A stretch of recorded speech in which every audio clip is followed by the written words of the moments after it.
Welcome back to Economic Outlook.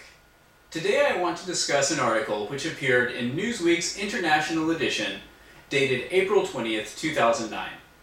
The article is called "If It's in the Ground, It Can Only Go Down," and was written by Ruchir Sharma, the head of emerging markets at Morgan Stanley Investment Management. In the article, Mr. Sharma details his theory that oil prices are on a long-term downward trend. The cover of the magazine even boasts that we will have cheap oil forever. As soon as the article was posted, it began to draw the ire of Newsweek's readers. One commented, quote, "This is probably the most dangerous and irresponsible article I've ever seen. It borders on ridiculous to anyone familiar with the geological, geopolitical, and investment realities facing the oil industry." A second reader commented, "This article will go down in history as one of the most poorly researched analyses of the oil markets ever written with regard to supply and demand, population growth, and commodity substitution." Why are these readers and dozens more so upset? Well, the answer is that Mr. Sharma's analysis is based on faulty historical comparisons, factual conflation, and a host of generalities. In this entry, I will try to explain how a lack of analytical rigor can evoke conclusions which are highly suspect to factual scrutiny. Mr. Sharma begins his argument with a summary of why, quote, "lots of smart people believe that oil prices will continue to rise." He cites growth in India and China, declining oil reserves, political instability, and chronic underinvestment in infrastructure. Mr. Sharma acknowledges that these factors will increase the demand for energy and by proxy oil. However, Mr. Sharma believes that the global supply of energy and oil will be able to meet the increase in demand. Mr. Sharma extrapolates the results of several commodity price studies to help justify his view that oil prices will decline over the next several years. He believes that new technology, more efficient extraction, and the substitution of one commodity for another will allow prices to decline. Now, the notion of substitution is very important, so I'm going to quote directly from Mr. Sharma's article. "Despite all the worries over peak oil, the fact is that the major bear markets in oil have been demand rather than supply-led. And when demand eventually picks up, there's usually some new alternative, nuclear energy, natural gas, green technologies, waiting to pick up some of the slack."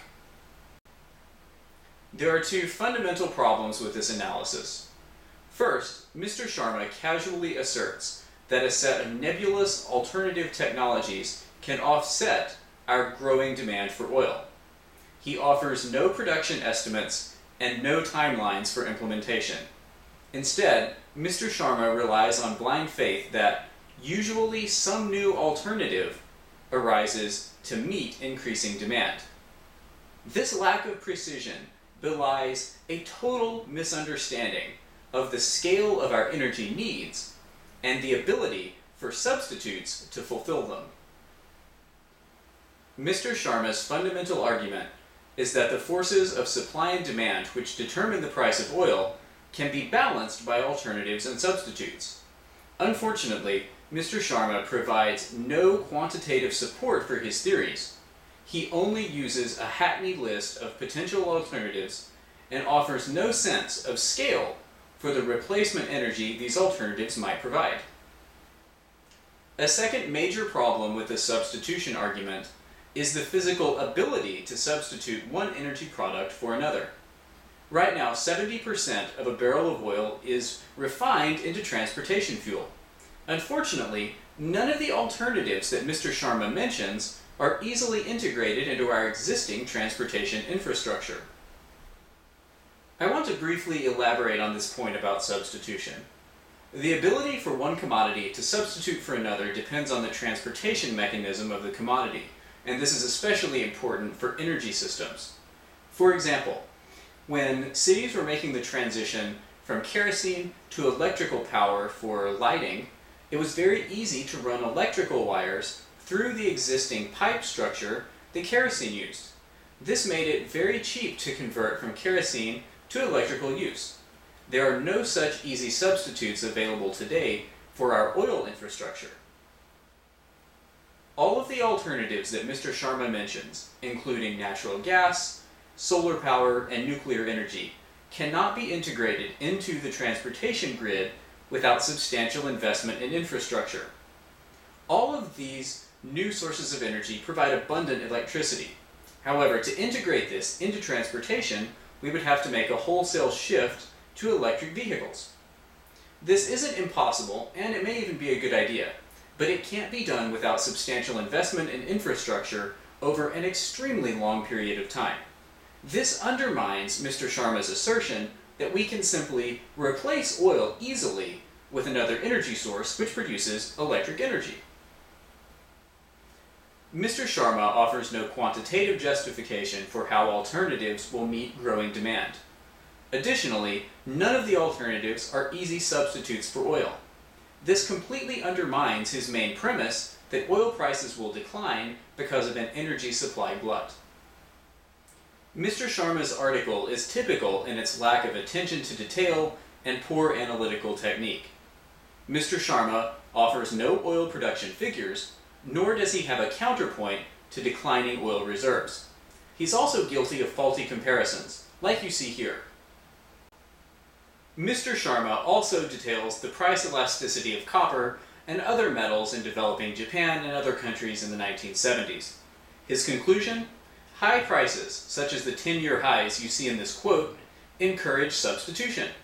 But as we've seen, substitution of transportation fuels is simply not feasible in the short term. Mr. Sharma incorrectly conflates the experience of metal commodities in growing economies with the demand for oil today. Another faulty comparison occurs when Mr. Sharma makes the bizarre assertion that the per capita consumption of commodities decreases as economies become more advanced. Mr. Sharma states, as countries get richer, their per capita consumption of commodities declines. It's a myth, then, that the boom in China and India will inexorably drive up oil and other commodity prices. Now, the world's largest economy, the United States, uses by far the most energy, and by proxy, oil per capita of any developed nation. Mr. Sharma's argument only holds for the earliest stages of economic development. For example, as a society advances from wood-burning stoves to electricity to heat homes, it will consume less wood per capita. However, as this society continues to advance, its demand for energy will grow for personal consumption and economic development. As China and India continue to grow, consumers in those countries will buy cars, power their homes, feed their families, and purchase consumer products. All of these activities require hydrocarbon energy, with oil being a chief component. The idea that in 10 years, India and China will be using less oil than they do today per capita is baseless and borders on, frankly, absurd. The most amazing part of Mr. Sharma's article is that he actually argues that oil prices will continue to decrease in the long term. His logical gaps and lack of analytical rigor would be bad enough if he simply expected prices to stabilize or even remain where they are today. If he wants to prove that oil prices will actually decrease in the next 10 to 20 years, he has to show a preponderance of evidence to make his case. In his article, he fails on every conceivable level. Unfortunately, Mr. Sharma's views are far from isolated. A blind faith in technology and a lack of understanding of energy fundamentals are major impediments to building better energy policy and planning for the future. An industry leader like Mr. Sharma should know to plan his arguments more carefully, and perhaps more importantly, a publication like Newsweek should hold its authors to a higher standard of analytical rigor. Thank you, and I'll see you next time here on Economic Outlook.